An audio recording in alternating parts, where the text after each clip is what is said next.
IMGeotech Podcast, segunda temporada. Estamos de volta ao fim de 2 meses de pausa, após curtir o Carnaval, não é que eu tenha curtido muito, não é? Por questões pessoais, mas enfim, isso não interessa para o caso. Muito bem-vindos de volta, obrigado pela vossa audiência, obrigado por nos continuarem a seguir, mesmo após a pausa que nós fizemos no final do ano.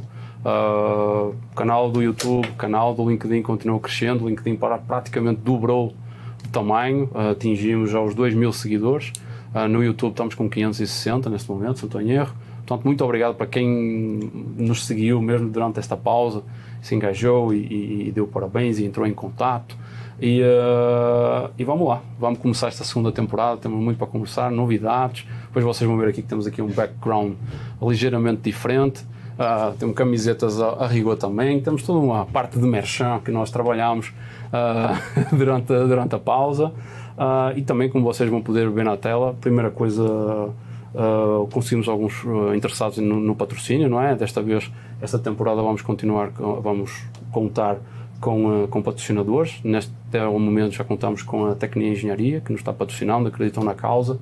Um agradecimento muito grande ao pessoal da Tecnia, que nos apoia desde a primeira temporada, não é? Desde a primeira temporada que eles nos mandaram mensagem, já estavam interessados inclusive em participar, mas aí toda aquela correria e tudo mais, para a gente fazer todos os acertos e fazer tudo direitinho, preferi esperar para a segunda temporada para ter algo mais concreto, mas mesmo de qualquer maneira voltaram a entrar em contato e desta vez estão suportando aqui a nossa causa, e que agradeço imenso por todo o suporte. O outro apoio que continuamos tendo é o Technical Committee 220, o TC 220 continua sendo o apoio institucional aqui do podcast, portanto isso mantém-se da primeira temporada. E temos uma outra parceria aqui, que é uma parceria mais ligada ao ensino, não é? Que é com a FIA, que é uma plataforma de ensino em AD, que está promovendo, vou usar aqui a plataforma do podcast, para promover durante o mês de março o curso de instrumentação e monitoramento geotécnico que vai acontecer no início de abril.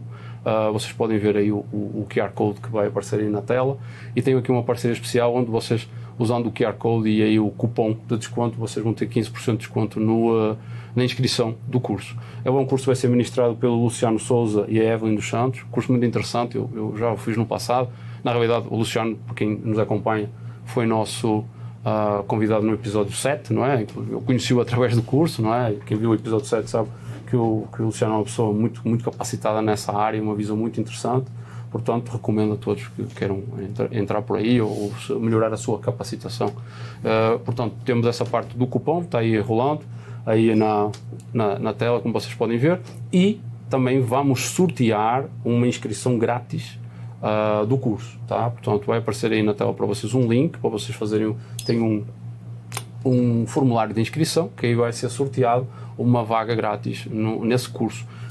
Inscrevam-se o mais rápido possível, não é? Porque depois, no segundo episódio, nós já vamos dizer o nome da pessoa sorteada, tá? Portanto, já vai ser muito rápido aqui. Portanto, tem essa questão aqui. Portanto, estamos a falar de cupom, sorteio, QR Code, vão ver tudo aí na tela. Nós vamos também deixar no descritivo do LinkedIn, descritivos do YouTube, todos os links forem necessários para vocês verem como é que o curso é constituído, o que é que vai ser falado, aulas ao vivo, quem são os professores. Portanto, muito interessante, recomendo, e agradeço imenso também pela parceria com a FIA, que nos contactou e elogiou o trabalho que nós vimos fazendo aqui, e se reviu também na plataforma do podcast para expor o curso que vai acontecer no início de abril. E eu acho que, terminando estas introduções iniciais, eu acho que podemos voltar aqui ao que nos trouxe para a nossa convidada, uma convidada aqui internacional, diretamente do Canadá, Vancouver, uma colega de trabalho, já conheço há algum tempo, que teoricamente deveria ter vindo na primeira temporada. Já estou aqui e já revelo tudo aqui, é assim. Só que devido a agendas muito, muito ocupada para o fechamento do Q4 de 2023, não deu, mas fiz questão que fosse a primeira convidada para abrir aqui o podcast na segunda temporada. Portanto, hoje temos aqui, e desde já seja muito bem-vindo, temos a Adriana Gonçalves. A Adriana engenheira com bacharelado em Química, com mestrado em Ciências Aplicadas em Engenharia de Minas pela Universidade de British Columbia, no Canadá. pós-graduação em Engenharia de Processos Industriais pelo Instituto Mauá de Tecnologia no Brasil. A sua carreira abrange mais de 2 décadas de experiência multidisciplinar, sendo 12 anos de experiência internacional. Adriano ocupou diversos cargos técnicos e de gestão ao longo dos seus mais de 25 anos de experiência em consultoria, processamento e beneficiamento de minérios, gestão de rejeitos, instrumentação e tecnologias para monitoramento geotécnico. Processos industriais, pesquisa e desenvolvimento de novos produtos. Aqui já me repeti, para empresas públicas e privadas. A Adriana executou projetos em praticamente todos os países da América do Sul e América Central. É a diretora, neste momento, diretora de desenvolvimento de mercado e negócios da América Latina e América Central do Grupo TerraInsights. Para quem não sabe, o Grupo TerraInsights é uma empresa canadense. Ela é responsável por desenvolver todas as marcas e tecnologias oferecidas pelas empresas da TerraInsights, que é RST Instruments, 3VG Geomatics, Measurement, conheço bem esta marca, Syscom e Navstar. Além disso, nesta função, ela gerencia e fornece suporte técnico e comercial para todos os distribuidores e parceiros da empresa na Latin America, para os setores de mineração e infraestrutura. Além de suas realizações académicas e profissionais, a Adriana também é membro da Women in Mining Canada e entende os desafios únicos que os clientes na América do Sul enfrentam a projetar as suas soluções de monitoramento geotécnico. Portanto, passando aqui esta longa introdução, nós vamos entrar aqui em mais detalhes da carreira da Adriana, não é? Tem muita coisa interessante para explorar, mas muito bem-vinda, Adriana, finalmente. Muito obrigado pela sua presença. Seja bem-vindo. Muito obrigada, André. Agradeço aí o convite, né, de poder estar aqui comentando um pouquinho mais aí sobre, né, o nosso trabalho, né, um pouquinho sobre a minha carreira. E é um prazer estar aqui conversando com você. E vamos lá. Eu acho que aqui, para quem não conhece, eu já conheço a Adriana há uns anos, não é? Eu acho que ela tem uma história assim, muito interessante. Eu acho que vamos começar por aí, como sempre a gente começa. E eu queria saber um pouco da sua trajetória profissional, não é? Porque a Adriana não tem um percurso normal, sou engenheiro geotécnico, geóloga, não. A Adriana vem de outra linha. Portanto, se nos pudesse contar um pouco sobre a sua jornada de carreira, como é que isso começou, até a sua posição atual de diretora de vendas e desenvolvimento da TerraInsights, como é que tudo começou e como é que você chegou lá? Conta aí um pouco da história para as pessoas entenderem como é que foi. Com certeza, né? Na verdade, né, ser engenheira sempre foi um sonho meu, né? Desde pequena, né? A paixão pela profissão de engenharia veio, né, do fato de eu sempre quis poder fazer algo para ajudar a sociedade. Eu ficava sempre muito impressionada, né, quando eu via os trabalhos que os engenheiros atuavam. Daí, né, eu despertei o interesse pela carreira. Né? Então, participei de algumas feiras naquela época de tecnologia para entender mais como era a profissão, quais eram as áreas que eu poderia estar atuando. E aí eu me deparei com a engenharia química. E o porquê da engenharia química, né? Justamente porque a maioria dos processos, né, que englobam operações, elas dependem, de alguma maneira, de uma reação química, né? E daí veio a paixão, né, pelo segmento. E naquela época, né, fazem alguns anos que eu me formei, ainda era um mercado muito difícil de se penetrar, principalmente para as mulheres, né? A engenharia sempre foi vista aí como uma carreira mais voltada para homens e eu sempre gostei muito de desafio. Então, foi uma oportunidade brilhante e desafiadora ao mesmo tempo, né? E quando eu me graduei, né, eu comecei a trabalhar, né? O meu primeiro emprego foi numa empresa de manufatura de embalagens flexíveis no Brasil. Então, a gente fazia embalagens para grandes empresas globais, mundiais, Unilever, Colgate, eu posso listar aqui todas elas, né? E uma das minhas atividades, né, era a área de desenvolvimento de produtos e controle de qualidade. Né? E naquela época, assim, eu tinha muitas reuniões com distribuidores, que eram todos internacionais, e aí surgiu a necessidade de se aprimorar no idioma, né? Eu não falava inglês, né? E aí eu decidi fazer o mestrado, e eu digo que eu tenho um trauma que acabou me ajudando, né, a me colocar na posição que eu tenho hoje, que o professor do mestrado, né, disse que aluno de mestrado que estivesse sentado naquela cadeira que não falasse inglês não deveria estar sentado naquela cadeira. E aquilo me tocou muito na época, né? Eu já tinha 22 anos, eu comecei relativamente cedo, aos 22 anos eu já era, né, gerente de qualidade e desenvolvimento de produtos para uma grande empresa brasileira.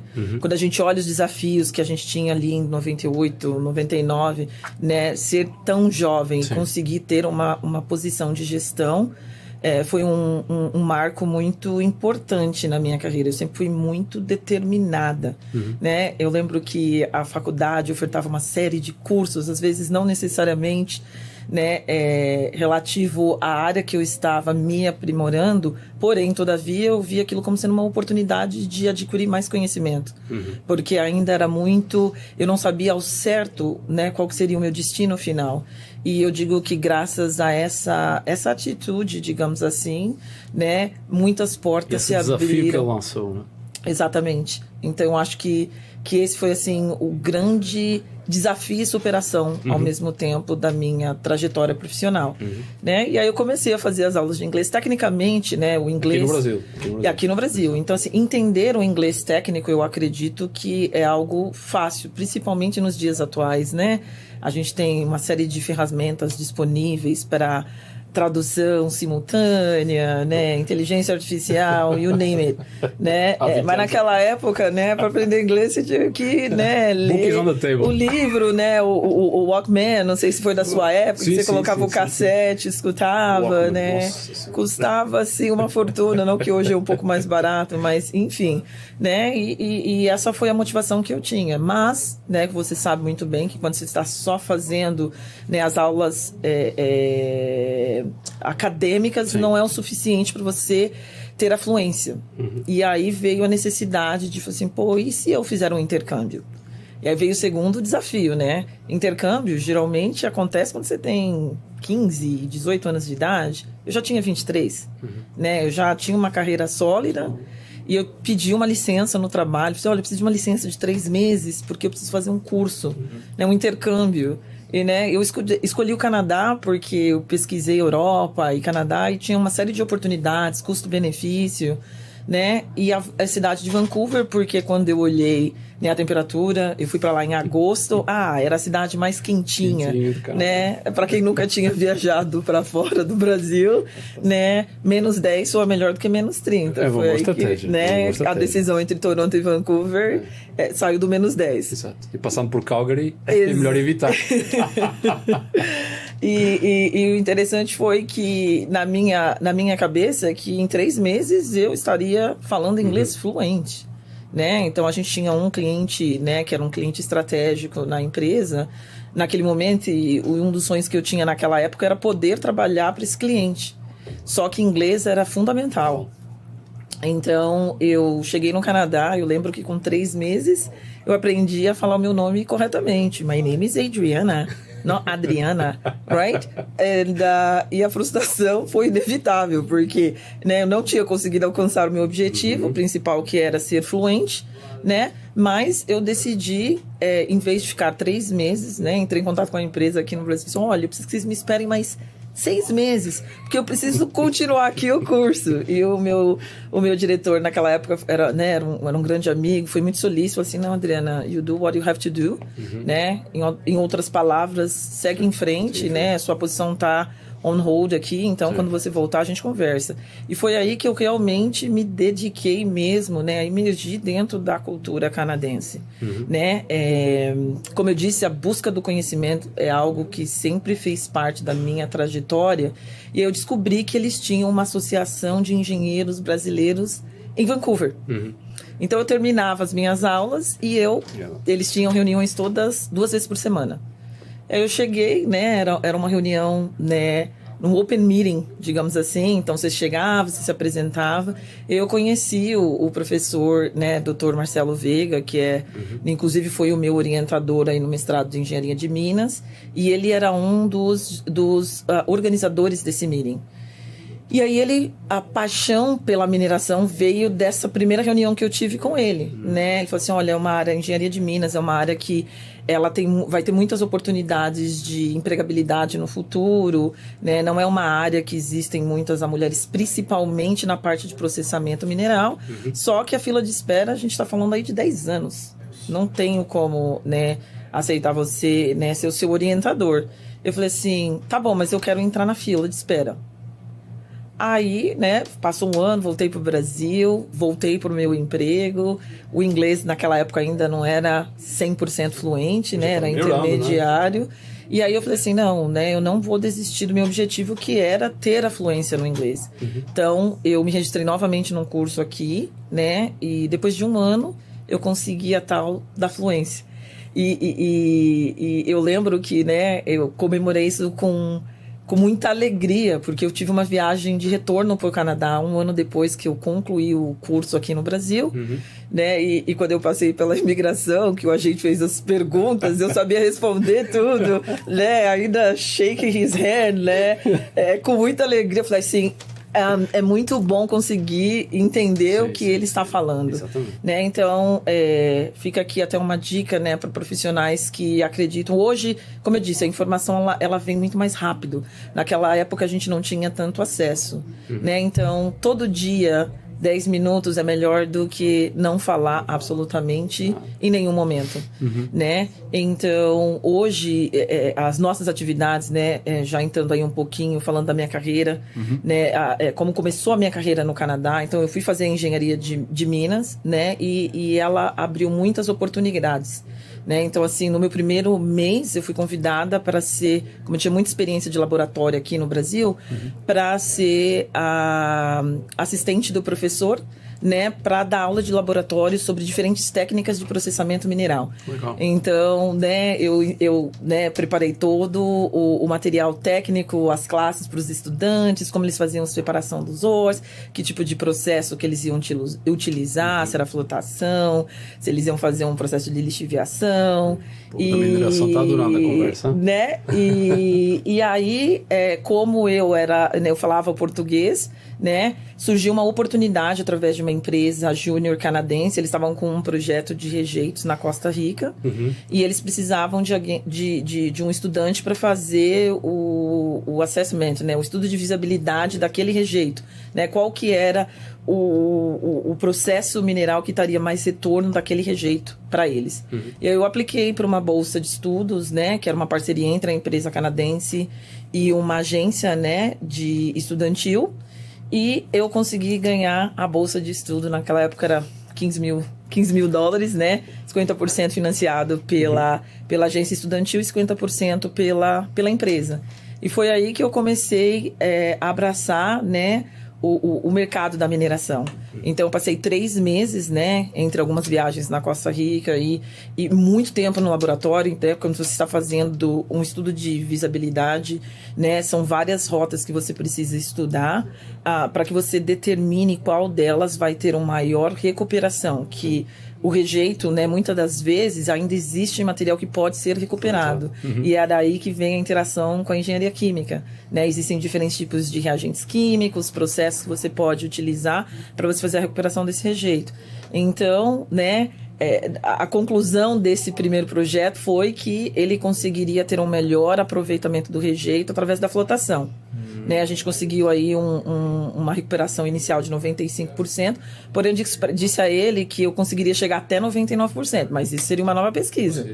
Se ele tivesse interesse, eu ia fazer um novo trabalho focado só na flotação. Já estava vendendo, já estava vendendo. Já estava, você vê como foi? E assim eu consegui a minha segunda bolsa de estudo, né? E naquela época que o Brasil criou aquele programa Ciências Sem Fronteiras, e eu gerenciei a minha primeira equipe, né, de estudantes, né, eles foram contratados para fazer parte da equipe para ajudar a estudar diferentes rotas de flotação. Então, esse projeto durou aproximadamente uns 6 meses. A empresa acabou criando uma planta piloto baseada nos resultados desse projeto.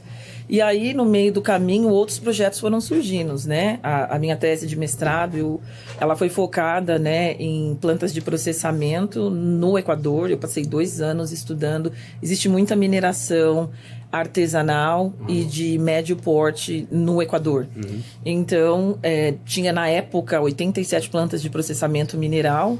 E o meu estudo, eu visitei 57 das 87 plantas de processamento, investigando todos os processos que eles utilizavam para fazer recuperação de minério. né? E aí fiz a publicação desse trabalho, né? Participei de vários congressos apresentando os resultados, né? Foi aí que eu ingressei aí no mercado da mineração. E depois que eu concluí o mestrado, eu fui contratada por uma empresa de médio porte para fazer o gerenciamento de uma planta de processamento no Equador. Isso foi foi em 2017, meio de 2017. Aí, em 2018, eu estava aqui num congresso de mineração no Brasil, no Rio de Janeiro. E um headhunter entrou em contato comigo e estava com uma vaga em Vancouver. E aí eu falei assim, olha, eu não estou no Canadá, nesse momento eu estou no Brasil, fazendo os trabalhos no Brasil. Ele, não, mas você não pode fazer uma entrevista comigo? Essa empresa é ótima, né? Que é a empresa, né? Minha primeira empresa, né, canadense foi a RST Instruments, no setor da geotecnia, né? A RST é fabricante de instrumentação geotécnica, né, de data loggers e de softwares para visualização de dados, né? Ele falou assim, olha, eles estão procurando um profissional que fale inglês, que fale português, e o seu currículo se encaixa perfeitamente à vaga. Espanhol, e detalhe, ia para a área comercial. E eu tinha o trauma aqui de Brasil que eu dizia, né? Quando você está na área técnica, né, é a sua responsabilidade resolver problemas e não esperar uma recompensa adicional por esse trabalho, porque você estudou para isso. Quando você está na área comercial, essa visão muda um pouco. Eles recebem o crédito do técnico e a remuneração. Um dia eu vou mudar de área, eu vou ser técnico comercial. E aí, quando eu recebi a proposta, sendo bem honesta, foi isso que me motivou inicialmente. Uma dos valores, né, como vendedor técnico, né, eu me encaixaria muito dentro desse perfil. Eu acho que o bom vendedor é aquele que ele conhece primeiramente o produto ou a solução que ele vende, né? Ele se educa também para entender quais são as outras tecnologias, os outros produtos similares ao que ele tem para ofertar. Porque o cliente, né, bem servido, não necessariamente ele vai adquirir um produto ou uma solução sua de imediato, mas o fato de você ter o conhecimento do que existe e agregar o valor, né, ao cliente. Saber dar a resposta às perguntas, não é? Porque muitas vezes, a gente já falou isso aqui, uma coisa é só vender, outra coisa é ter conhecimento do produto e, tipo, o cliente está do outro lado e ele quer sentir essa confiança, né? Exatamente. É uma relação de confiança, não é? Exatamente. E aí é aquela questão de assim, o cara já faz uma coisa é fazer a pergunta e a pessoa assim, eu vou falar com a área técnica e lhe respondo. Outra coisa é ele fazer a pergunta e ele assim, não, a resposta está aqui. Exato. Confiança é logo outra. Confiança, essa capacidade técnica, esse background técnico que você tem, e, inclusive dentro da própria mineração, não é? A gente está falando de flutuação, então, nem entra nessa aí. Eu deixei para o pessoal mais ligado no Minas, mas com certeza, tipo, eu acho que isso uma coisa é fechar um negócio numa reunião, outra coisa é, olha, eu vou aguardar, perder o momento da venda. E olha que eu não sou vendedor, mas eu já vi projetos do género, a gente vê aqui no Brasil, não é? Tipo, depois eu ligo. Amigo. Deixa eu consultar a área técnica. Então, se o cara não responde... I will get back to you, né? Eu volto com a resposta, então, né? Depois dá um retorno e tal, fica ali aquela coisa, mas essa pessoa tem aquele conhecimento técnico já dá, a pessoa, olha, isso é uma pessoa que vale... E para além disso, eu até já falei isso na primeira temporada, assim, é aquela pessoa dá confiança e depois, ok, eu vou comprar de você. Mas depois de comprar, eu sei que aquela pessoa me pode dar um suporte técnico, eu sei a quem recorrer, se a pessoa fala a minha língua, isso facilita também. Eu acho que isso também é um diferencial. Aquela coisa, eu vou comprar, mas pô, se der problema, quem é que eu ligo? Tenho que ligar para o Canadá, tenho que falar inglês, porque a gente sempre falou aqui, a barreira linguística, ela, tipo, continua sendo uma das grandes barreiras na comunicação. Menos, não é? Mas ainda é. Eu vejo a experiência de reuniões que tenho, tipo, às vezes, um espanhol assim mal amanhado é um problema, tipo, o cara começa a falar assim, eu lembro de um amigo meu, tipo, os espanhóis não têm a palavra poupança, é ahorros, não é? Qualquer coisa assim. Aí o cara estava a fazer a apresentação, poupar não sei o quê, poupar, tipo, a tentar falar espanhol e não está fluindo, tipo, acaba não acontecendo e às vezes a venda não flui. Mas estamos a falar aqui da questão da sua carreira até chegar à RST e depois que passou pertencer ao grupo Terra Insights. Mas falando assim, passando aqui à próxima pergunta, assim, o que é que você hoje faz? Qual é a sua função dentro da Terra Insights? Enquanto desenvolvedor de negócios para a América Latina? O que é que, posso dizer, ok, desenvolvedor de negócios, mas o que é que quais são as buchas que você tem que resolver? Algumas.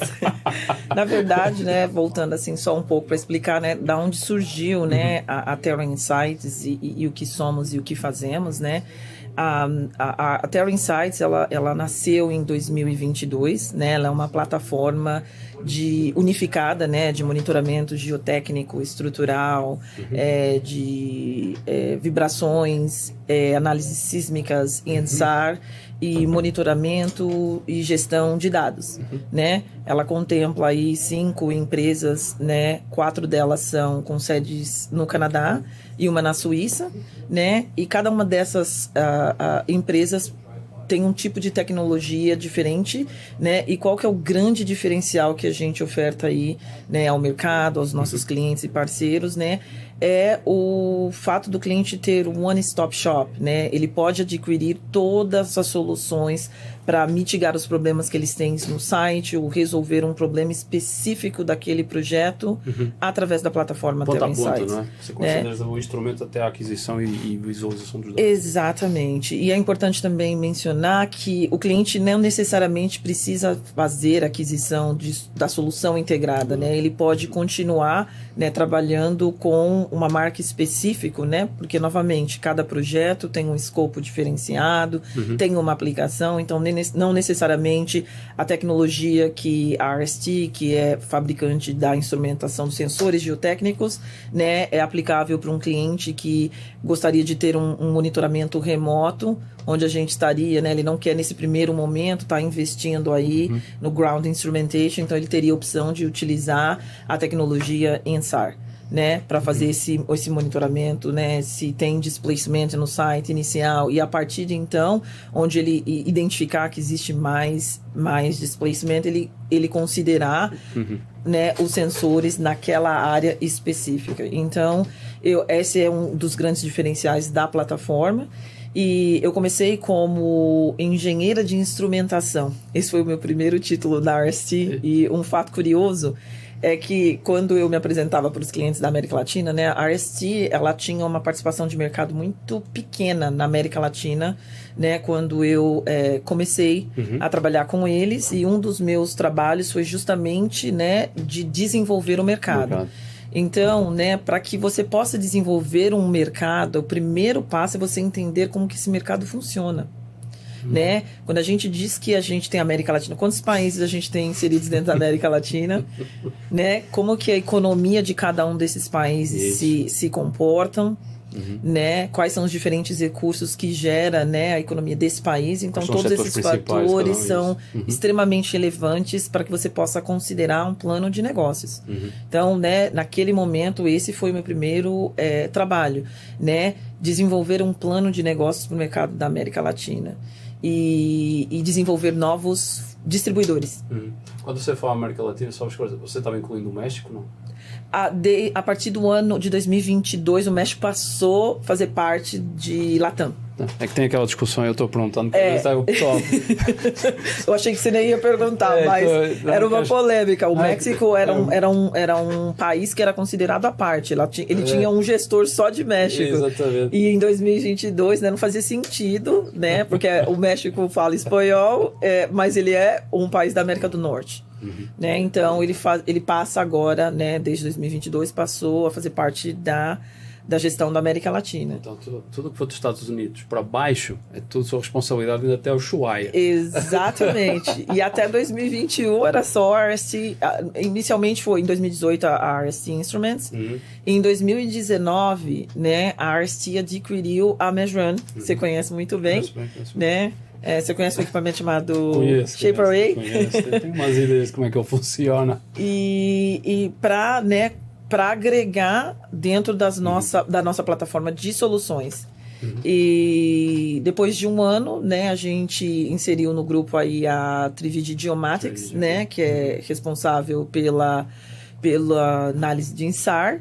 E no mesmo ano, né, alguns meses depois, a gente adquiriu a Syscom e a mais recente, que foi no final de 2021, que foi a Navistar, que ela é detentora do software para visualização de dados e ela também fornece hardware, né? E aí em 2021, como a gente participava de muitos eventos, né? O cliente, mas quem é essa empresa? Até criava uma certa confusão, né? Quem é vocês? Né, no mercado. Então, foi daí que surgiu, né, a ideia, né, da Terra Insights, né, de ter uma plataforma de gestão unificada, onde você tem diversos tipos de tecnologias, né, porque cada marca tem diferentes tipos de soluções que ela pode ofertar, né, para diferentes tipos de setores, né, o setor aí da mineração, da infraestrutura, obras de túneis, né, monitoramento de tailings, de hidroelétrica, né, you name it. Nuclear. Exatamente. Oil E agora o cliente tem a opção de fazer, né, adquirir soluções específicas do grupo Terra Insights. Então, hoje o meu trabalho, né, é fazer a gestão das 5 marcas, né. Não somente deixou de ser somente a RST. Deixei de ser somente a RST, né. Então, né, scale up a little bit more, como a gente costuma dizer lá, mais um né. Desafio, né? Foi mais um desafio e esse é um desafio constante, porque as tecnologias, elas estão, né, elas estão evoluindo com uma velocidade muito interessante, eu diria. Né? Tanta nova informação, são tantos novos recursos, né? Por isso que eu digo que parte do R&D, o feedback que a gente recebe dos clientes quando eles adquirem um produto ou uma solução, o que foi bem, o que ele gostaria de ter como uma oportunidade de melhoria. Né? Então, todo esse feedback é muito interessante para a gente, né? Repassando, né, a área que desenvolve produtos, soluções aos especialistas, né, que a gente tem, justamente porque todo ano, né, a gente tenta inovar entre as marcas e trazer novas soluções, né, para atender a demanda de mercado, né, para ajudar, né, os clientes nos problemas que eles possuem nos seus projetos, e tem sido, assim, um trabalho muito gratificante, eu diria, né? E muito dinâmico também, porque como eu mencionei, né, com essa evolução constante de tecnologias, né, existem muitas marcas diferentes, né, cada uma tem um valor agregado. Em algumas aplicações, eu diria que a marca, né, temos aí, né, de 3 a 5 marcas que estão, né, padrões de qualidade, elas são exemplares, né. Eu gosto muito de dizer isso aos clientes, né? Não existe marca ruim, né? O que existe é falta de conhecimento, e eu gosto muito, como profissional, de respeitar a decisão do cliente também. Sim. Né? O meu trabalho é educá-lo que as nossas soluções têm para ofertar. Cabe ao cliente definir qual que é a empresa que ele gostaria de trabalhar. Eu acho que isso é muito importante, e de estar sempre também em constante comunicação com os nossos, né, concorrentes. Quando a gente fala muito sobre a parte de soluções de IoT, existem muitas marcas onde o cliente opta por obter sensores da marca ABC, mas ele precisa utilizar uma tecnologia porque existem limitações técnicas. E aí volta o meu comentário inicial. É muito importante que você conheça as tecnologias que estão disponíveis no mercado para que você possa, né, prestar o suporte ao seu cliente. Estabelecer as expectativas. Exatamente. Muitas vezes está-se vendo... O que a Adriana está falando do meu trabalho na área de suporte, não é? O que a Adriana, traduzindo aqui na minha cabeça, é assim: muitas vezes quando se é vendedor, nós temos alguns tipos de vendedores que eles vendem por vender. Exato. E só vendem porque é a marca, e depois de comprado, está aí, agora se vira aí. E depois tem a preocupação de a pré-venda e o pós-venda. Do género assim, eu estou vendendo isto, é um produto de qualidade, a pessoa adquiriu, mas depois tem todo um suporte técnico. Se der problema, o que é que nós vamos fazer para dar esse suporte, para fazer a correção, para fazer os ajustes e tudo mais. Não porque é só a minha marca, é porque também pelo setor, tipo, pela qualidade do serviço. Porque aqui voltamos a isto aqui. Porque se eu estou vendendo por vender, depois o que vai acontecer é assim, a instrumentação não vale nada. Para que é que eu estou investindo nisso? E depois, não é só a sua marca que fica com uma má reputação. Sem dúvida. É o setor inteiro. Eu acho que as pessoas também têm um pouco essa ideia, porque depois dizem assim, não, a instrumentação é caro, a instrumentação não vale a pena, a instrumentação atrapalha a minha obra. Ouvimos isso direto, seja em espanhol, seja em português. Em inglês também. Em inglês também. Você não pensem que eu digo, da minha experiência, não é só em Portugal, não é só no Brasil, tipo, ouvimos isso nos Estados Unidos e no Canadá também. Portanto, isso da instrumentação, dizer, é caro, sei o que, tipo, é comum. Portanto, esses desafios eles se colocam. Portanto, o que nós estamos a falar aqui não é só porque no Brasil é assim. Não, lá fora também isso acontece. Sim, portanto, é muito importante essa questão de estabelecer as expectativas. A pessoa tem que saber com o que contar. Dizendo, ok, comprei este sensor, comprei este datalog. Isto faz o quê? Transmite até que distância? Quantos sensores? Quantos canais? Funciona? Tem rede? Não tem rede? Qual é a velocidade? A bateria dura quanto? Tipo, para depois não chegar no campo assim, a bateria devia durar 2 anos, afinal dura 1 mês com esta frequência. Às vezes acontece isso, não é? Exatamente. Tipo, está muito frio. Frio consome bateria, que é uma coisa doida. Uma coisa está no Canadá, outra coisa está no Brasil com outras temperaturas, enfim. E isso são questões que nós, que tomamos no suporte técnico, porque a pessoa quer uma resposta que lhe dê confiança. Exatamente. Portanto, eu acho que é isso. E na América Latina, principalmente desafiante, não é questão só da barreira linguística, mas, por exemplo, estamos a falar do grupo das 5 marcas, e você está a falar do crescimento do plano que você fez desde o início, começou na RST, depois migrou para a Term Insights, mas como é que você viu esse crescimento? Quais foram, assim, digamos, em termos de tamanho de mercado, os desafios, oportunidades e os setores de maior atuação que você viu aqui, em termos de... Como é que foi essa evolução para você, dentro da empresa, e como é que isso cresceu em termos de conhecimento e de valor de mercado para a empresa?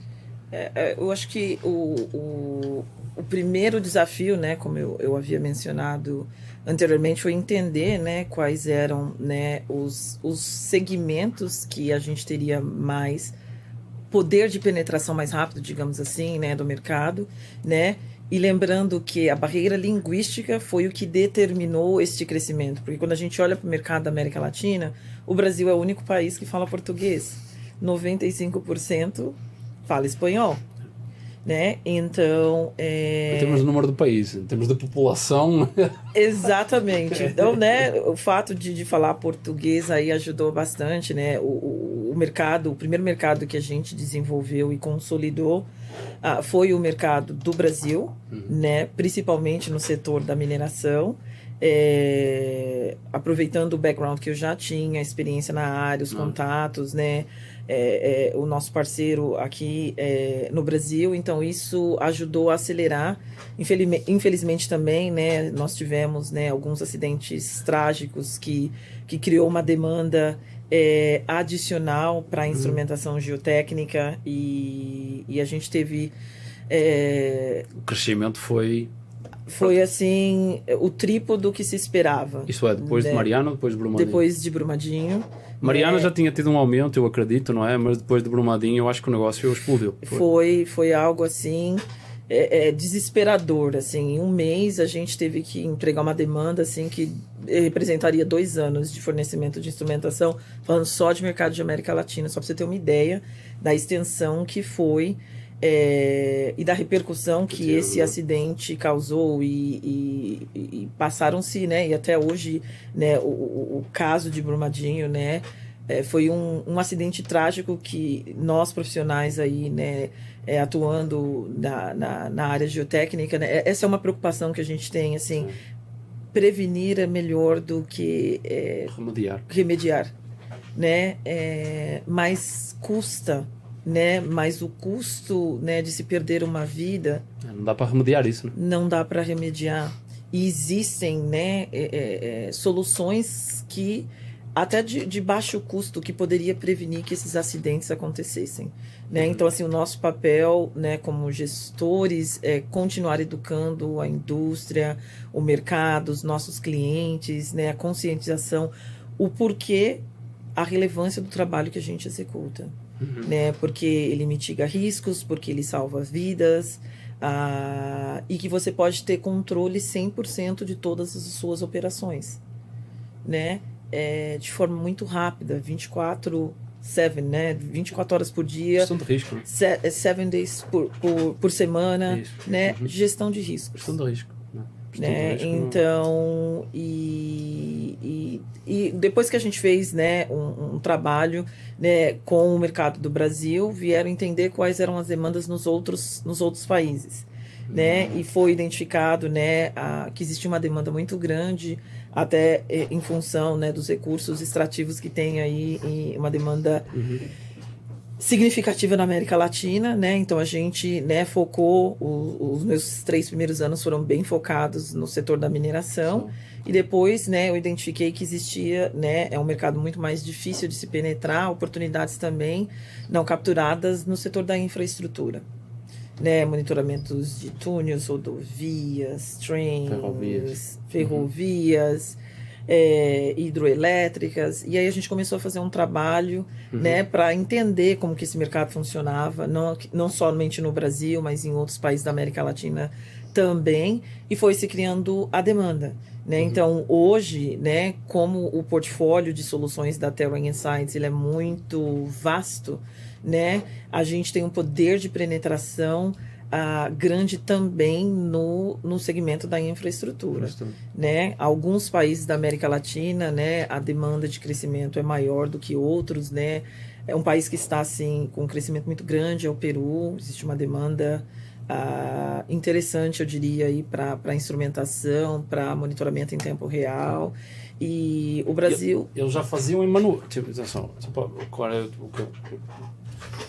o que eles já se fazia manual, não é? O que se está a falar aqui é que a infraestrutura ela está passando a automatizar, que não é algo tão simples assim, continua sendo um grande desafio no Brasil. Não é? Sim. A questão da automatização, custos, importação, não é só no Brasil que a importação é complicada. Adriana pode confirmar que mandar umas coisas para a Argentina e para o Chile e para o Peru também é um festival do Customs, da alfândega. Sim. Portanto, é bem, a América Latina tem umas questões alfandegárias bem complicadas. Mas essa questão da infraestrutura, a mineração já está nessa fase da automatização. Eu diria que está num estágio até diferente. Já estão automatizando, já estão na parte da interpretação de dados e o que é a tomada de decisão. Eles já estão lá no topo da pirâmide. A infraestrutura ainda já compra os sensores, mas ainda tem naquela assim, ok, agora eu estou automatizando os sensores e agora eu faço o quê? Ainda estão nesse estágio. Esses dados, né? Ainda estão nesse estágio, não é? Portanto, é isso que está a falar. Tipo, o mercado da América Latina na infraestrutura está evoluindo para isso aí, que eu acho que é tendência, não é? Mas eu acho que ainda vai levar um tempo de maturação, André. A gente até fez um projeto piloto aqui no Brasil, né, para Terrain Insights, inclusive, né, a gente vai estar apresentando um paper referente a esse projeto do De Olho nas Encostas, né, teve até o Denis da empresa MMF foi um dos seus convidados aqui, mencionou, foi um trabalho visionado por eles e a gente teve uma participação né, com a instrumentação, com as diferentes tecnologias que foram aplicadas dentro desse projeto, com o objetivo de encostas, exatamente, e com o objetivo de salvar vidas e de prevenir e de ter um early warning quando um acidente está para acontecer, o que devemos fazer, né, como que a gente vai mitigar esses riscos para evitar que o acidente ocorra, né? Então, e esse é um trabalho que, né, a gente gosta muito de investir na prevenção, né? E a ideia, né, esse trabalho tem gerado uma repercussão muito grande aí pra gente, né, em outros países agora também da América Latina, e a ideia é conseguir expandir a ideia aí não só em Latinoamérica, mas também para outras regiões, né, do grupo Terrain Insights. Voltando até essa, eu lembro-me quando o Denis esteve aqui e falou desse projeto, porque hoje em dia, na parte de gestão de risco de encostas, no Brasil nós ainda temos essa limitação de só monitorar a chuva. Está chovendo muito, aí com sorte tem uma sirene, avisa, manda mensagem à Defesa Civil, se faz aquilo que está ao alcance. Não estou dizendo que não se faz o que não se pode. Eu sei que a Defesa Civil tem feito um trabalho extraordinário de prevenção, mas em termos de monitoramento acaba sendo muito monitoramento de chuva, não tem a parte geotécnica, e já tem esses projetos. Lembro dos anos de falar desse projeto, basicamente, ok, tinha outro de chuva, mas agora já tem sensores como inclinómetros, piezómetros, crack meters, e também o desafio que foi, que tinha que entrar na casa do vizinho, são comunidades e tudo mais, e isso é um grande desafio. E aí eu lembro do Denis ter falado do suporte Terrain Insights, suporte, não é? Porque é um investimento, de alguns instrumentos, para poder colocar e mostrar, porque o grande desafio muitas vezes para o decisor público é assim, é muito caro. Mas aí quando ele vê o negócio a funcionar, aí é assim, nossa, o negócio funciona. Exato. Quanto é que custa? Exatamente. E o cara também pode ficar assustado com o custo. Mas também, nessa questão do custo é importante falar, também aproveitando, assim, Mining e infraestrutura é outra coisa. Os budgets são diferentes. Sem dúvida. O dinheiro vem de origens diferentes. O mining é um pouco mais... ele é privado, né? Não é? As E mineradoras... na infraestrutura, o investimento ele é público. E a legislação a que elas submetem é diferente. A mineração, ela obriga a legislação, e a infraestrutura não tem um ANM que venha atrás assim, cadê o seu piezómetro que não está aqui instalado nesta área de risco? Exatamente. Não existe essa lei. O ideal seria existir uma lei assim do género. Portanto, eu acho que...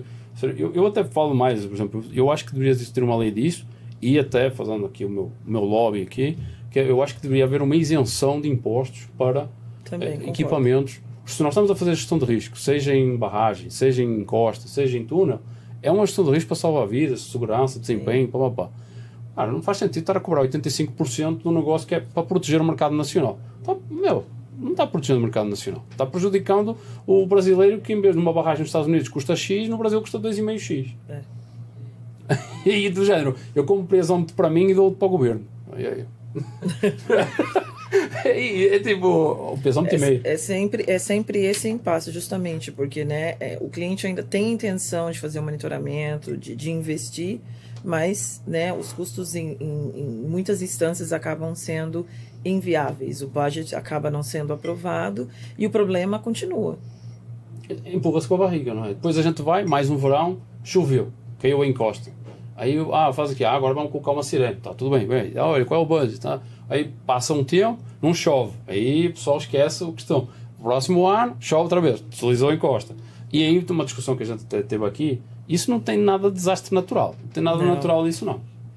Então, certamente muita pessoa que nos está a ouvir já teve familiares ou amigos que, cara, tiveram suas casas atingidas por enchente, uma das maiores causas de morte por causas naturais, de desastre natural, é enchente e deslizamento de terra no Brasil. Acho que é a principal causa de morte. Sim. Que é um negócio, cara, tipo, muito complicado de se aceitar. Eu acho que se aceita porque é o que é, infelizmente, mas não deveria, não é? Portanto, eu acho que é de louvar a iniciativa de vocês para mostrar isso e trazer esse projeto, não só para a região, para a América Latina, como para outras regiões que funcionam, não é? Que o monitoramento geotécnico é uma mais-valia que pode trazer, salvar vidas. Quanto tempo temos aí, pessoal? 46? Então ainda dá para isso. Não se esqueçam, olha aqui, não se esqueçam. Coloca aí na tela aí, eu não vou fazer aqui de Milton Neves nem de Faustão, mas pode passar aí o patrocínio, não é? Porque o pessoal está nos suportando, portanto vai colocando aí. Portanto, vamos continuar aqui. Cara, tem muita pergunta, eu sou super interessado nessas questões da América Latina, portanto, eu acho que... Então, em termos de América Latina, nós estamos aqui a discutir. Tem os países nativos espanhóis e tem o Brasil, que em sua extensão são distintos, não é? Mas qual é que você acha, assim, quando você está a ir para uma reunião, seja para um país hispânico ou aqui no Brasil, quais são as maiores dificuldades quando você está a fazer o pitch, não é? O que é a grande dificuldade? Porque acho que quem está a ouvir, acho que é bom, tipo, saber, a pessoa está vendo e também tem os seus desafios. E aqui o Brasil tem uma demanda, tem uma legislação, o Peru tem outra, o Chile tem outra. Às vezes o Chile liga lá na empresa, quer 200 metros. Eu assim, caramba, o cara... Do quê? Ok. Tipo... Seria do quê? Cara, quero 200 metros desse negócio aí que vocês têm aí, mas do quê? E quanto cabe? 400 metros. Mas não dá. Mas eu quero 1000. O típico é a aplicação... Eu quero um piezômetro. Você vai medir o quê? Qual é a aplicação, né? Porque, assim, se você está numa pilha de lixiviamento, você não pode usar um piezômetro standard. Você precisa utilizar um sensor que é para aquela aplicação específica, né? Existem diferentes tipos de sensores de titânio, né? Com camadas de proteção adicionais para ambientes ácidos, né? Mas muitas das vezes o cliente não entende isso, e aí volta naquele comentário anterior, onde, né, faz a diferença quando você tem o conhecimento técnico para que você possa, né, discutir com o cliente qual era o melhor produto para aquela aplicação específica. Qual é o melhor fit, qual é o melhor ajuste para aquele determinado. Porque muitas vezes quem está a fazer a compra é o departamento de compras da mineração, não é um cara técnico. Os caras técnicos vão dar o ok e vão validar. no melhor dos casos, né? Mas tem os procurements, que a pessoa diz assim, olha, tem aqui uma lista de quantidades, piezómetro, inclinómetro, X quantidade. Às vezes tem aquele negócio, quero 10 piezómetros. O cara nem tem metro de cabo. Aí às vezes o cara diz que quero 400 piezómetros. Eu não, filho, isso é o 400 metros de cabo. Não são 400 piezómetros. Não, ele manda o pedido e ele fala assim, eu quero os piezômetros, tá, mas qual seria o comprimento dos cabos? Os piezômetros que eu preciso. Eu só preciso entender quais os comprimentos do cabo que você necessita. E às vezes o cliente fica puto, assim, mas por que é que você está fazendo todas essas perguntas? Eu só quero comprar o piezómetro. Aí depois tem aquelas questões da comunicação que eu acredito que aconteça, só de raiva, então toma lá o piezómetro, aí o negócio vai errado. Aí depois, não, mas eu queria com cabo, isso está errado, não vou pagar tudo isso. Portanto, tem, assim, essas questões de comunicação, às vezes, quando alguém manda um e-mail, eu já falei isso aqui também, na primeira temporada, eu acho que a maioria das empresas hoje em dia elas têm profissionais que falam português e espanhol. Sim. Portanto, eu acho que a barreira linguística tem casos, às vezes, o pessoal aqui do Brasil que manda e-mail lá para a empresa em inglês e apareço eu a responder em português. Imagina ter um cara que fala português lá. Depois sabem, depois é outra questão. Mas o interesse das empresas, eu acho que é dar o melhor produto possível e a melhor solução possível. Não é só a venda pela eu tenho que fazer este faturamento. Não, cara, porque depois bate na marca. Aí depois dá uma má reputação, o mercado que nós já falamos aqui, é aquela história de a instrumentação só atrapalha e não funciona. Portanto, eu acho que E você comentou sobre, né, qual é o maior desafio, né, quando, né, temos as interações com os clientes, né? O primeiro é a questão do fuso horário. Né? Sim, você está em Vancouver, não é? Manda um e-mail, ele quer uma reunião às 5 da manhã, horário, né, do Pacific Time. Quem fica em Vancouver é mais desafiante aí. Né? Gestor da América Latina eu brinco com gestores canadenses, né, que o nosso office is always open for business, né? O nosso escritório está aberto para negócios 24/7, 24 horas por dia, né? E um fato curioso é que, né, o Canadá começou, né, entender que para fazer negócios na América Latina, né, a gente faz negócios via WhatsApp. Exatamente. Para eles é algo assim, mas como? Não, você recebe uma especificação, você debate o projeto e você ainda recebe o peão. Acontece de tudo, entendeu, André? Então, assim, ser flexível e entender que o mercado... E esse foi a grande superação, e foi assim que a ASC, né, se eu voltar um pouco no treino, ela começou a ganhar, né, visibilidade no mercado da América Latina, justamente por entender que você não tem como ter penetração de mercado se você não fala a linguagem do cliente. Ponto. Comunicação. Eu acho que qualquer empresa, né, que está aí buscando crescer num mercado específico, falando aí, né, eu sou gestora da América Latina, não tem como você ser gestor de Latam e não ter ninguém que fale espanhol ou português no seu time. Não dá. Né? É uma receita para mal sucedida, porque não vai alcançar. O cliente tem essa necessidade. E também existe um gap por parte do cliente também, porque assim, um outro fator, as especificações. Nem sempre, né, você tem todas as especificações no inglês ou no espanhol. Então, o cliente, ele sempre requer a informação, que a gente diz aqui no Brasil, né, mastigada, né? Você passa todo o pacote de informações, as especificações, os manuais. Tudo na língua. Ele pergunta tudo de novo no e-mail. Então, assim, você manda, mas você ainda tem que responder exatamente o que você já explicou anteriormente. Mas, de novo, eu digo que é a beleza de fazer negócios na América Latina. Entender, né, que a demanda dos seus clientes é diferente da América do Norte, por exemplo, né? Porque o cliente, ele buy from who they trust. Então, ele adquire soluções de quem ele confia, né? Então, aquilo que eu digo, hoje, talvez, eu estou conversando com você, a gente não vai fechar um negócio. Mas você vai lembrar daquela informação que eu te passei lá na frente. Eu vou consultar a Adriana, porque mesmo que eu não comprei, ela me passou a informação correta. Sim. Quem sabe ela pode me dar uma dica aqui e lá. É plantar. Exatamente. Então, esse é um trabalho que a gente faz, né, aí para os nossos clientes, justamente para que, né, a gente está sempre com as portas abertas para esclarecer dúvidas, né? Muitas das vezes existem questões extremamente técnicas, da parte do suporte, você entende muito bem isso, e muitas delas porque o cliente não leu as informações, né? Porque está lá no manual, mas ele não leu. Então, como é que você administra, né, essa expectativa do cliente? Por isso que a gente faz as reuniões para esclarecer, para apresentar, gravar a reunião e tudo mais. Então, mas, por exemplo, um aspecto também que você falou, tipo, também tem a questão social. Tipo, o América do Norte, o canadense e o americano, eles têm uma forma de trabalhar. A América do Sul é muito mais, tem mais socialização, tem mais aquele papo furado, como é que está a família e tudo mais. Tipo, na Europa já é outro grande desafio, porque a primeira, né, quando a gente compara os custos de fazer uma conferência na América Latina em relação à América do Norte, né, multiplica isso por 5 no mínimo, né? E quando a gente, né, vai apresentar o case do caso social, porque faz parte da cultura da América Latina, né? A participação em eventos, conferências, trade shows, ela é completamente oposta da América. A expectativa ela é muito maior. Eu lembro que quando eu entrei na RST, que eu recebi o meu primeiro business card, né, Instrumentation Engineer, né, que foi o título, nossa, engenheiro de instrumentação, a conotação aqui do Brasil, você trabalha com instrumentação cirúrgica? Sim, né? É muito abrangente, não é? Né? Então teve uma... Não, e a espessura, a gramatura do business card. No Brasil, foi, né, a minha chefe na época, até ela falou assim, isso é um fato verdadeiro, Adriana? Sim.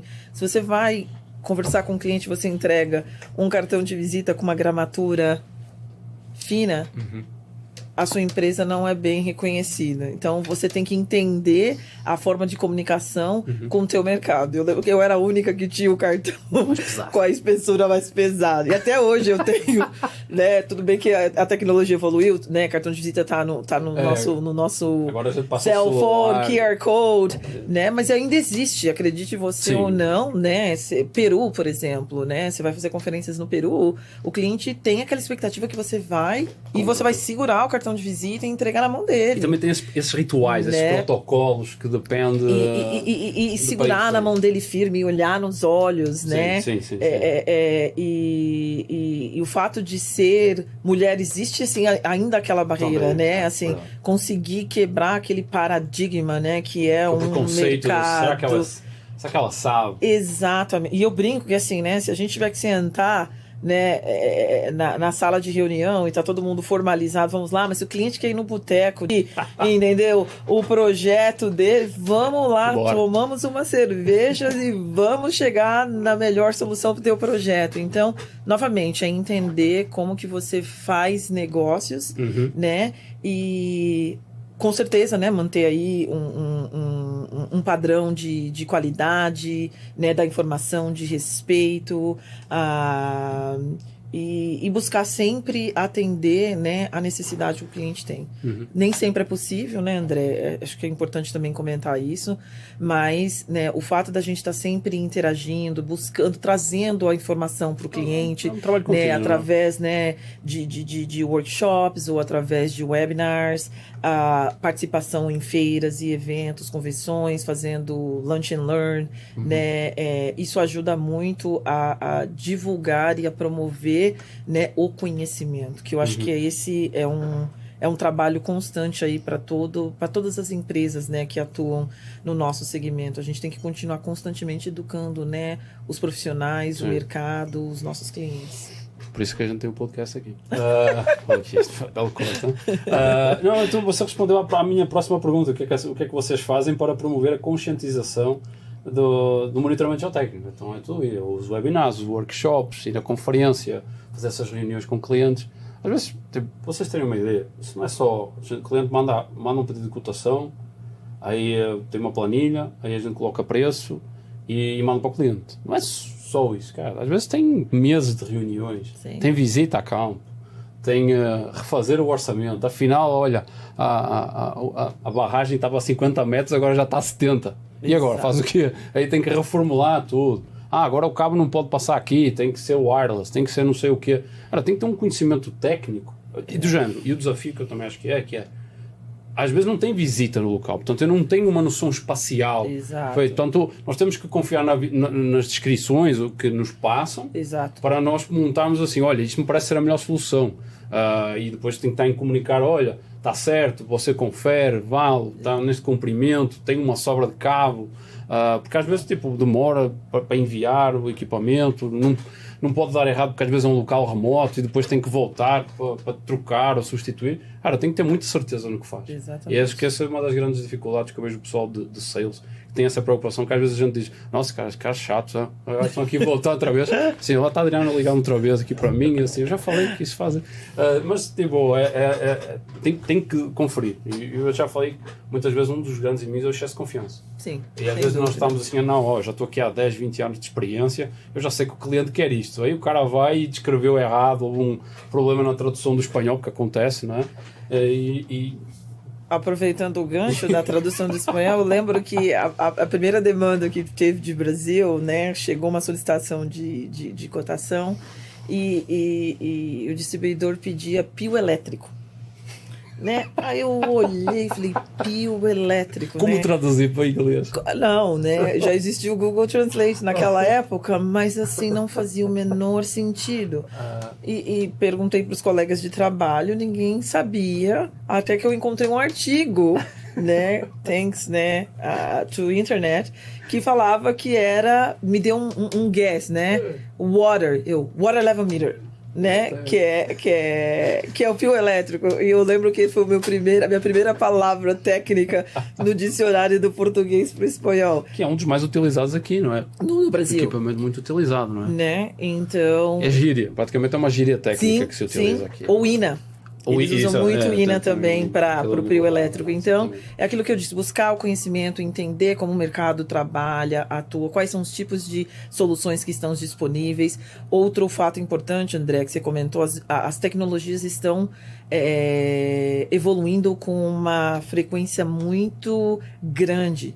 Então, existem equipamentos que o cliente muitas das vezes adquiriu há 1, 2 anos atrás e ainda está no estoque, não instalou, e agora ele vai instalar e a tecnologia já mudou. Já é outro modelo, já é outra compatibilidade. Exatamente. Outro então, firmware. Exatamente. Então, esse é um outro grande desafio, né, que aí como fabricante a gente tem, né, que o cliente, não, mas não está funcionando, mas você passou da validade, você não seguiu as recomendações. Então, é aquilo, é um desafio constante, mas ao mesmo tempo muito gratificante. O clássico é assim, nossa, a leitora não está funcionando. Eu, há quanto tempo está parada no container? Há 1 ano. Eu assim, então a bateria foi embora, rapaz.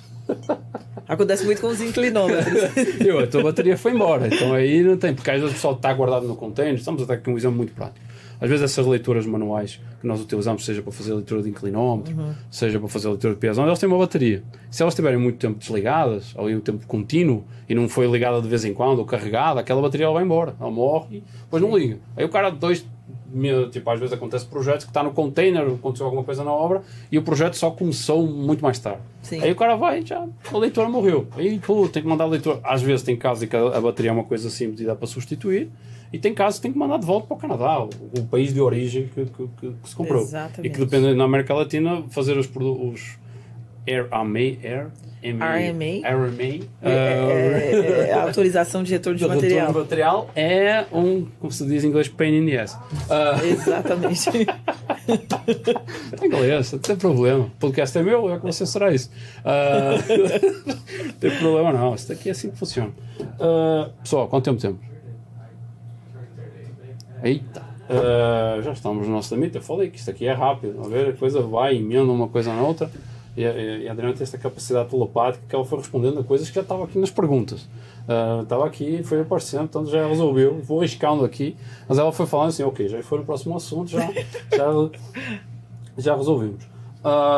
Aqui para finalizar, o que é que você vê como tendência para o futuro? Como é que é o mercado? Eu não digo só da América Latina, porque você tem a sua perspectiva da América Latina, mas em termos de instrumentação geotécnica no mercado, ele está indo para onde? Como é que você vê a evolução do mercado da instrumentação geotécnica? A minha visão é que assim, ela vai continuar crescendo, né? Novas tecnologias vão continuar sendo desenvolvidas, né? E o grande desafio que teremos como gestores, né, é continuar educando o mercado sobre essas novas tecnologias, né, e como fazer a migração quando necessário, né, do que se tinha com o que está chegando. Então, acho que esse é o grande desafio que teremos no futuro. A demanda ela vai sempre existir, né, e a forma como atuaremos em cada mercado também, eu vejo que haverá mudanças significativas. novamente, né, a questão econômica, social, os impactos, as dimensões, os projetos que se trabalham hoje vão ser completamente diferentes daqui 5 anos, daqui 10 anos. Então, entender quais são os novos setores que estão em desenvolvimento e que serão as novas tendências, né? Eu acho que é fundamental. Então, quando a gente fala no setor da mineração, a gente está sempre falando das commodities tradicionais, né? Então, assim, já estamos olhando para o futuro, né? Já estamos olhando para o que ninguém está... que ninguém ainda teve a visão de perceber. E vai criar. Você tem que criar uma demanda, né? O que existe permanece, mas você tem que ter a visão de enxergar aquilo que ninguém viu ainda. Que não viu ainda, né? Exato. E esse é um grande desafio. E volto novamente naquele comentário. Entender como o mercado está trabalhando, né? Está aberto, né, a essas novas tecnologias e buscar. Aqui existe uma oportunidade para uma aplicação que não tinha sido visto antes. Exatamente. E trabalhar essa demanda, né? Então, acho que esse é o grande desafio que temos. E para as empresas, né, como fabricantes, é realmente investir, né, continuar investindo em ter informações, né, recursos disponíveis, né, em espanhol, em português e não, né, e para outros idiomas também, mas é fundamental para que você tenha, né, demanda. Existem tecnologias que elas são extremamente técnicas. Você precisa de especialista que fale o espanhol, que fale português, porque senão fica muito difícil. Quem toma a decisão não é quem executa o projeto. São stakeholders completamente diferentes, né? Então, o cara que está lá no campo instalando o sensor não necessariamente fala o inglês. Perdão. Aí ele recebe um manual todo em inglês, como fica? Eu ligo para o outro, dá uma olhada aí. Né? E às vezes existe muito o misconception de que o produto não funciona, né? Porque você não tem o conhecimento. Você não entende, né? Eu sempre, né, eu bato nessa tecla assim, você tem que buscar informação. É como você compra um eletrodoméstico, algo novo, né? Eu lembro que eu comprei o meu primeiro SUV no Canadá, que eu entrei no carro, deu pânico, era tanto botão para apertar, um manual de 250 páginas, e até hoje, né, um mês atrás, eu fiquei feliz que eu descobri como troca várias luzes ao mesmo tempo. Você tem que estar sempre buscando a informação. Né? E hoje, como eu disse, a gente tem aí a tecnologia que nos favorece, né? O nosso fone está nas mãos, né? Praticamente, até quando a gente está pensando, se duvidar, a gente tem, né? Está com o telefone. Então, a gente tem que buscar esse conhecimento, buscar essa informação, buscar o aprimoramento. Algo que eu aprendi há 8 anos atrás não necessariamente está up to date. Então, eu tenho que me reciclar constantemente como profissional. Para que eu possa continuar agregando valor aos nossos clientes, aos nossos parceiros, né? Às nossas equipes.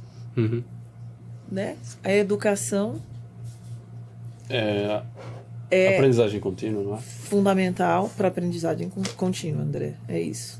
E fica a dica. Ora bem, temos aqui uma ótima aula de vendas da América Latina, para vocês que querem entender como é que funcionam os desafios aqui, não é? Eu acho que quem ouviu com atenção vai extrair informação valiosa de como é que o mercado funciona. Acho que foi o objetivo aqui do podcast, era isso, partilhar a sua experiência de vida, trajetória de carreira, que eu acho que é fascinante, não é? Tipo, normalmente a gente traz aqui pessoal, é sempre geotécnico, geólogo, engenheiro civil e tudo mais. Acho que deve ser dos primeiros engenheiros não civis. Verdade, né? Os não civis que vieram parar aqui. É essa multidisciplinaridade de carreira, não é? Olha, eu fui por este caminho, mas segui uma outra rota e, cara, está dando super certo. Eu também acho muito importante falar pessoal brasileiro que foi lá fora, é bem sucedido, mulher, negra. Tipo, eu acho que é muito importante enfatizar isso. É possível, mas tem que aceitar o desafio. É difícil. Ninguém diz que é fácil, não é? Exatamente. Eu acho que acreditar sempre, desistir jamais, né? Então, assim, né, existem alguns roadblocks no meio do caminho, mas você tem que, né, ser determinado, né? Não desistir. Então, se eu tivesse desistido lá atrás de tentar aprender a falar o inglês, hoje eu não teria a posição que eu tenho. Era uma porta que né? se fechava, né? Exatamente. Ou a limitação que você teria na sua carreira se você não tivesse assistido no inglês. Né? Então, aquela dica daquele professor que foi hard on me foi, né, o fator determinante para me tornar a profissional que eu sou hoje. E o inglês, como, né, a instrumentação geotécnica, é um aprendizado constante, né? André, né? Existem algumas palavras extremamente difíceis de se pronunciar, né? Mas assim, a busca pelo conhecimento leva à excelência. Então eu acredito muito nisso. Agradeço. Ótimo corte esse aqui, vai ficar muito bom. Obrigado aí pela conversa, Adriano, realmente foi fantástico aqui a perspectiva que você trouxe aqui para iniciar a nossa segunda temporada, muito animado aqui com esta estreia.